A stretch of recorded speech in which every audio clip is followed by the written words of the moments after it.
안녕하세요. 스포자TV 샤론입니다. 오늘도 수학을 포기하지 않고 공부하러 오신 여러분 모두 환영합니다. 오늘 같이 우리가 배워볼 주제는요. 역함수라는 겁니다. 선생님 함수에 대해서 한번 배웠는데 역함수는 뭔가요? 그거를 오늘 같이 배워보려고 해요. 역함수는 우리가 배웠던 함수랑은 다르게 앞에 역이라는 단어가 하나가 붙어있죠. 이렇게 붙음으로써 새롭게 가지게 되는 성질도 있고 좀 특이한 점들이 있는데 그거를 오늘 같이 배워보려고 합니다. 자, 역함수는 영어로는 inverse function이라고 하는데 요거는 뭐 그렇게 중요한 거는 아니고요. 자, 역함수가 뭔지 같이 알아보기 전에 얘랑 비슷한 느낌을 갖는 단어들을 몇 개 한번 생각을 해볼까요? 역으로 시작되는 단어 여러분 알고 계신 게 뭐가 있나요? 역자로 시작하는 거 뭐 역시도 있고요. 역사도 있겠고 뭐 역적 이런 것도 있고요. 또 역기, 역도 또 뭐가 있을까요? 역마살 뭐 이런 것도 있겠죠. 역마살도 있고 역지사지 아니면 역류 뭐 이렇게 다양한 것들이 있을 수가 있습니다. 자, 이렇게 많은 단어 중에서 우리가 오늘 배울 역함수랑 같은 한자를 쓰는 단어들이 있습니다. 이게 뭐냐면 역적이 있고요. 그 다음에 역류 이런 게 있어요. 자, 요 역자는 뭐냐면 거스를 역자를 써요. 거스르다 할 때 그 역자를 쓰는 건데 한자는 제가 잘 못 쓰기 때문에 뭐 대충 요런 식으로 생겼는데 여기 앞에 삼수변이 있던지 없던지 아무튼 이거는 여러분이 한번 잘 찾아보시고요. 자, 이 거스를 역자를 쓰는 역함수는 방향을 바꿔서 반대 방향으로 간다. 우리가 오늘 기억해야 될 거는 바로 그겁니다. 자, 그러면은 어떤 때 역함수가 되는지 간단히 한번 제가 알아볼 건데요. 자, 요런 함수가 있다고 한번 생각을 해볼게요. f라는 함수가 있는데 요거를 제가 맘대로 이렇게 연결해 보도록 하겠습니다. 자, 요것도 이제 지금 함수가 되는 상황이죠. 함수는 언제 되는 거였어요?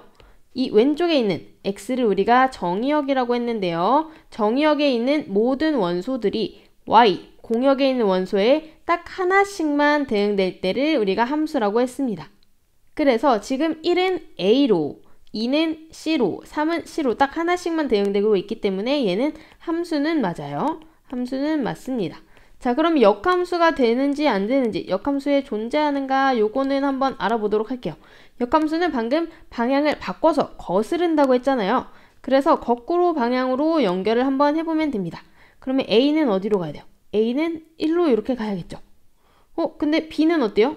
B는 갈 수 있는 데가 없네. 그러면 얘는 거꾸로 방향으로 했을 때 함수가 된다 안 된다? 안 된다. 누구 때문에? B 때문에. B처럼 이렇게 남는 친구가 있으면 안 됩니다. 또 C를 보면요. C는 2에도 가고 3에도 가고 이런 거는 함수가 될 수 있을까요? 함수가 될 수가 없죠. 왜냐면 함수는 하나의 원소에만 대응을 시켜야 되기 때문이에요.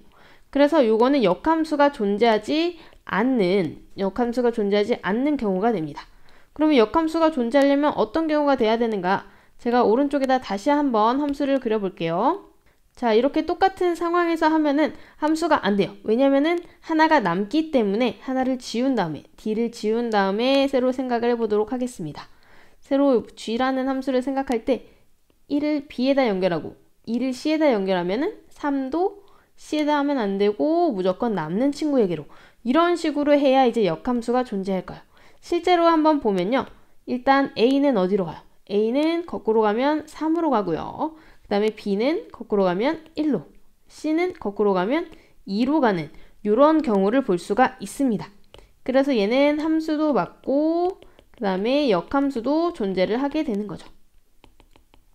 그래서 이런 경우에서도 우리가 알 수가 있듯이 역함수가 존재를 하려면 거꾸로 보내는 화살표에서 무조건 하나의 원소가 하나에만 대응이 되는 그런 경우여야 되는 거를 확인할 수가 있습니다. 이거를 전문적인 용어로 뭐라고 할까요? 그렇죠. 1대1 대응이라고 합니다. 그래서 오늘 우리가 배울 역함수는요. 1대1 대응이 되는 상황에서만 생각을 할 거예요. 그리고 화살표 방향을 반대로 보낸다. 요 두 가지 개념 가지고 오늘 역함수 구체적으로 한번 알아보도록 할게요.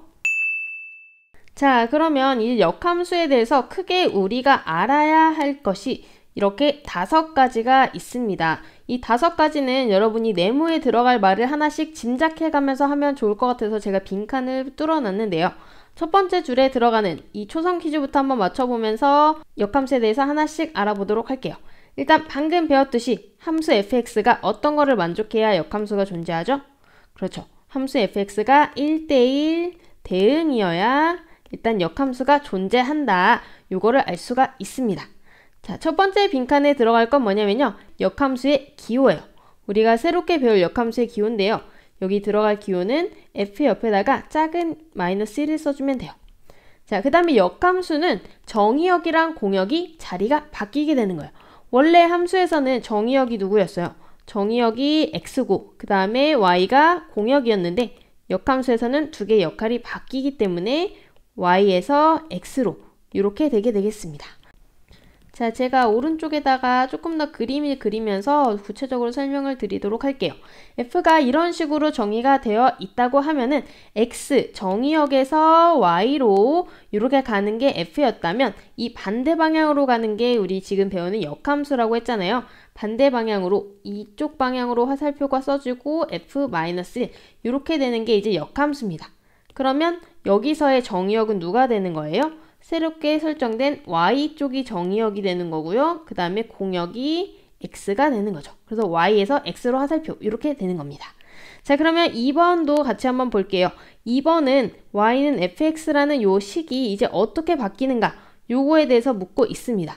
자, 여기서 제가 좀 구체적으로 그리려고 1, 2, 3, ABC를 해놨지만요. 이거 말고 이제 1대1 대응 알고 있으니까 요거 말고 조금 더 일반적인 상황으로 한번 그려볼게요. 원래 f에서의 정의역에 속하는 대표 원소는요. 작은 x로 표현을 합니다. 그러면 공역에 속하는 대표 원소는요. 작은 y로 나타내겠죠. 자, 그러면은 이 f를 따라서 간다고 하면 x가 y에다 대응된다. 그러면은 x가 f를 타고 가서 y가 된다. 요거를 이제 y는 fx 요걸로 표현을 하거든요.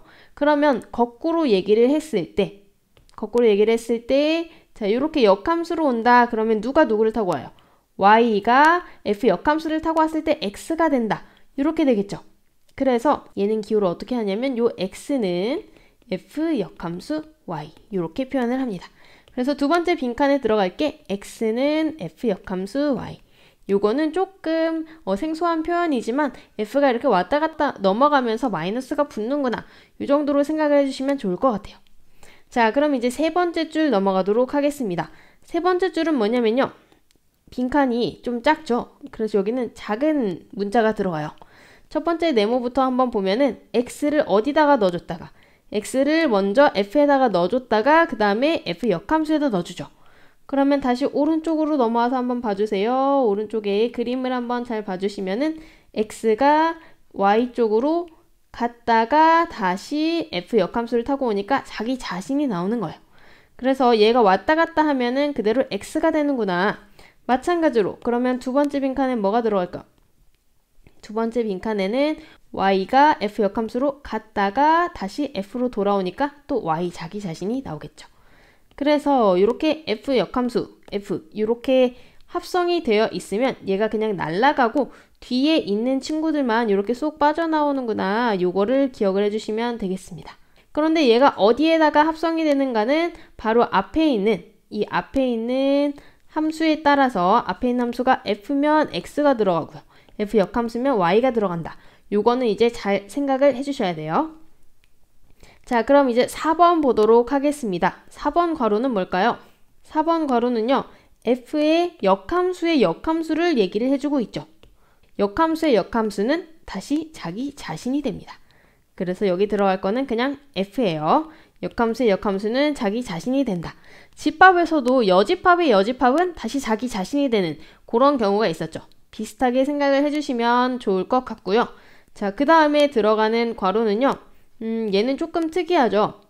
g와 f의 합성을 한 거에다가 역함수를 해주는 거예요. 얘는 약간 성질처럼 이렇게 거꾸로 빠져나온다. 요거를 알아두시면 됩니다. 그러니까 순서가 바뀌는 것처럼 이렇게 나오게 돼요. 그러면 요거를 살짝 여담으로 만약에 세 개가 합성되면 또 어떻게 되냐면 h라는 걸 할 때 또 뭐부터 넣을까요? h 역함수, g 역함수, f 역함수 이런 식으로 또 나오게 되거든요. 이것도 참고로 알아두시면 좋을 것 같아요. 자, 벌써 마지막 5번이에요. 마지막 5번도 얘도 굉장히 잘 다루는 개념이기 때문에 알아두시면 좋을 것 같은데요. y는 fx의 그래프와 그 역함수의 그래프는 직선에 대해서 대칭이래요. 어떤 직선에 대해서 대칭인가? 요게 이제 마지막 빈칸에 들어가는 직선 방정식이 되겠죠. 뭘까요? 얘는 역함수의 성질을 잘 생각해보면 알 수가 있는데요. 역함수라고 하는 거는 x 자리에다가 y를 넣고 그 다음에 y 자리에다가 x를 넣고 순서를 이렇게 바꿔주는 거잖아요.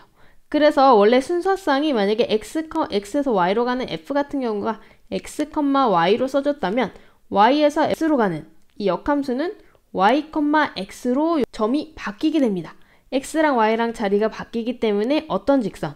y는 x라는 직선에 대해서 대칭인 이런 성질을 갖게 돼요. 네, 이렇게 해서 역함수의 5가지 성질에 대해서 한번 알아봤는데요. 1번에서는 구체적으로 역함수의 기호에 대해서 알아봤고요. 2번은 역함수의 기호긴 기호인데 요거는 사실 그렇게 중요하진 않으니까 일단은 이런 게 있었구나 하고 넘어가시면 되겠습니다. 그 다음에 3번 함수와 역함수 합성함수 하면은 자기 자신이 나온다는 거. 역함수랑 자기 자신 합성해도 또 그 함수값이 그대로 나온다는 거 한번 체크할 수 있었고요. 역함수의 역함수는 자기 자신. 그 다음에 합성함수의 역함수는 자리가 바뀌어서 나온다는 요 중요한 사실 잊지 마시고요. 마지막 직선에 대해서 대칭이다. y는 x라는 직선도 챙겨주시면 좋을 것 같습니다. 근데 이렇게 말로만 하니까 무슨 소린지 잘 모르시겠죠? 그래서 요거는 문제로 제가 준비한 문제로 다시 한번 확인하면서 넘어가면 좋을 것 같습니다.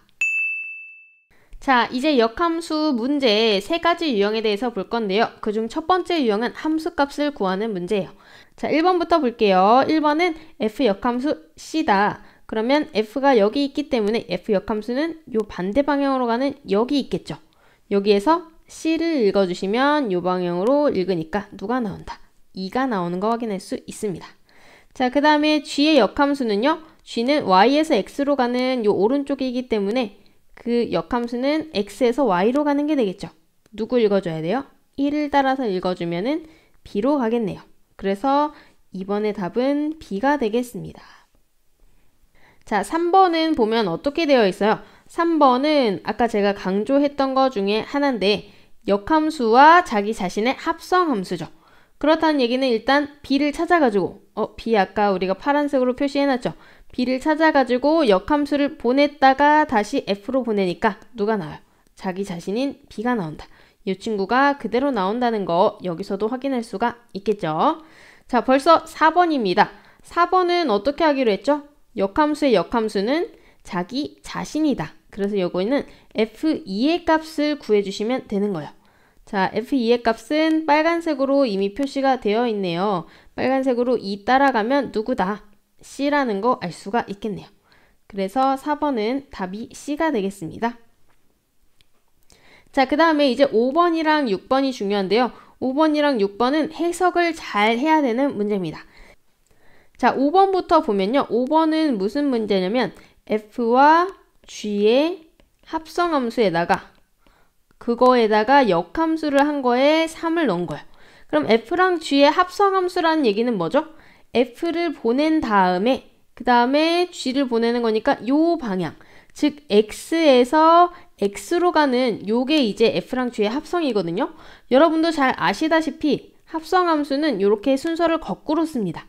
그래서 F와 G의 합성, 제가 이렇게 읽는 거고요. F와 G의 합성은 F에서 G로 쭉 보내는, 즉 X에서의 X로의 요 함수라고 생각하시면 돼요.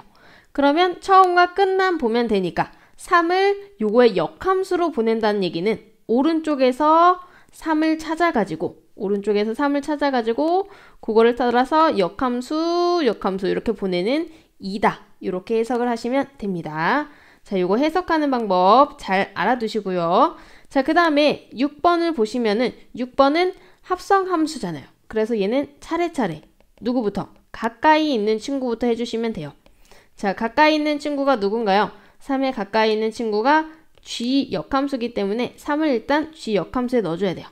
그러면은 위에서도 빨간색 3을 G 역함수에 넣어주면 일단 C까지 간 거죠. 그 다음에는 누굴 넣어줘야 돼요? 두 번째로 F 역함수에 넣어줘야 돼요. 그러면 그 C를 F 역함수에 넣어주니까 2로 간다. 그래서 얘도 답이 어떻게 되는 거예요? 얘도 똑같이 2가 된다는 거 확인할 수가 있죠. 자, 그 다음에 유형 두 가지를 제가 더 써놨는데요. 두 번째 유형은 역함수를 실제로 구하는 거예요. 어떤 식을 준 다음에 역함수를 물어보고 있는 두 가지 문제에 대해서 한번 해보도록 하겠습니다. 자, 역함수를 구하는 방법으로는 그냥 간단해요. 두 가지 방법을 거치면 되는데요. 첫 번째로 x랑 y랑 바꿔주고요. 그 다음에 y는 꼴로 나타내 주시면 됩니다. 자, 그러면 1번부터 같이 해볼게요. 1번은 fx의 역함수를 물어보고 있어요. 선생님 여기 y가 없는데요. y는 앞에 써있는 요 fx 자리에 있는 게 얘가 y예요. 그래서 얘를 y로 생각하고 x랑 y를 한번 바꿔볼게요. 그러면 y 자리에다가 x 넣고 x 자리에다가 y 넣으면은 어떻게 되죠? x는 3y-1 이렇게 되겠죠. 그 다음에는 이제 y는 꼴로 고쳐줘야 되기 때문에 1 넘겨주고요. 그럼 어떻게 돼요? x 플러스 1이 3y다. 그럼 어떻게 해줘야 y만 남죠? 양변을 똑같이 3으로 나눠주시면 됩니다. 3으로 나눠주면은 남는 식은 뭐다? y는 3분의 x 플러스 3분의 1. 요게 이제 답이 되는 겁니다. 요게 끝이에요. 얘 역함수. 자, 그러면 이제 2번도 한번 구해볼게요. 2번은 gx라고 줬는데 gx 자리도 사실 요 친구가 뭐다? y가 들어간다. 요거 생각하시면 됩니다. 그러면 y랑 x랑 자리 바꿔서 또 어떻게 써줘요? x는 2분의 1에다가 x 자리에 다시 y 넣고요. 뒤에다가 3 붙여주시면 됩니다. 자, 그럼 얘도 3 넘겨주면 되겠죠? 3이 넘어가면서 어떻게 된다? x-3이 2분의 1y다. 이렇게 되겠죠? 그러면 선생님 얘는 2분의 1이 붙어있는데 어떻게 하죠? 2를 똑같이 곱해주시면 되겠죠? 다 똑같이 2 곱해주면은 얘가 y만 남고요. 2를 다 곱해주면은 어떻게 돼요? 얘가 2x 빼기 6이 y가 되겠죠. 그래서 답은 y는으로 써주시면 돼요. y는 2x 빼기 6이다. 이렇게 해주시면 끝입니다. 자, 2번 두 번째 유형은 금방 끝났죠. 역함수 구하는 방법도 이것도 자주 나오는 거기 때문에 잘 알아두시면 좋을 것 같아요. 마지막입니다. 마지막은 그래프 그리는 거기 때문에 더 빨리 끝날 거예요. 마지막까지 집중해주세요. 자, 역함수의 그래프라고 하는 거는 제가 앞에서 맨 마지막 5번째 성질로 알려드렸는데 기억이 나시나요? 요거는 뭐였죠? 어떤 직선에 대해서? y는 x라는 직선에 대해서 대칭이다. 요거를 생각을 해주시면서 그려주시면 됩니다. 제가 y는 fx를 대충 그려놨는데요. 요거를 이제 역함수의 그래프를 그려라. 이런 문제라고 생각하시면 되겠어요. y는 x라는 직선을 그릴 수 있어야 얘를 대칭할 수 있을 거 아니에요. 그쵸? 그럼 y는 x는 원점을 지나면서 이렇게 x축이랑 45도의 각을 이루는 요게 이제 y는 x라는 그래프입니다. 제가 x축, y축도 표시를 안 해놨네요. 그럼 요거에 대해서 대칭이게 그려주시면 돼요. 그러면 어떻게 그릴까요? 대칭점을 잘 찍어서 그리면 되겠죠. 이 친구에 대해서 대칭이면은 대칭점 여기다가 찍어주고, 그 다음에 뭐 이 친구에 대해서 대칭이면은 이쯤이 되겠고, 여기 대해서 대칭이면은 여기가 되겠고, 이런 식으로 이렇게 대칭한 거를 대충 찾아가지고 그려주시면 약간 이런 식으로 그림을 그릴 수가 있겠죠. 이 친구가 이제 역함수가 되고 y는 f 인버스 x, f-1의 x 이렇게 써주시면 되겠습니다. 자, y는 x라는 직선에 대해서 대칭이라는 게 무슨 의미인지 대충 아시겠죠? 네, 여러분 이렇게 해서 역함수에 대해서 배워봤는데요. 역함수의 개념에 대해서도 한번 배워보고 그 다음에 역함수에서 성립하는 5가지 성질에 대해서도 배워봤습니다. 여러분 여기 배운 것들 정말 잘 나오는 핵심 개념들이니까 절대 잊지 마시고 머릿속으로 1, 2, 3, 4, 5번 스스로 쓸 수 있는지 확인해 보시고요. 마지막으로 문제 유형 3가지 봤는데요. 이 3가지 유형들도 정말 잘 나오는 제가 필수 유형들만 모아놓은 거예요. 여기에서 이제 변형되는 문제들이 굉장히 많기 때문에 이 기본 유형들을 잘 숙지하시고 나머지 문제들도 잘 해결하시길 바랍니다. 그럼 저는 여기서 인사드리도록 할게요. 여러분 정말 고생 많으셨습니다. 다음 영상에서 또 만나요. 안녕.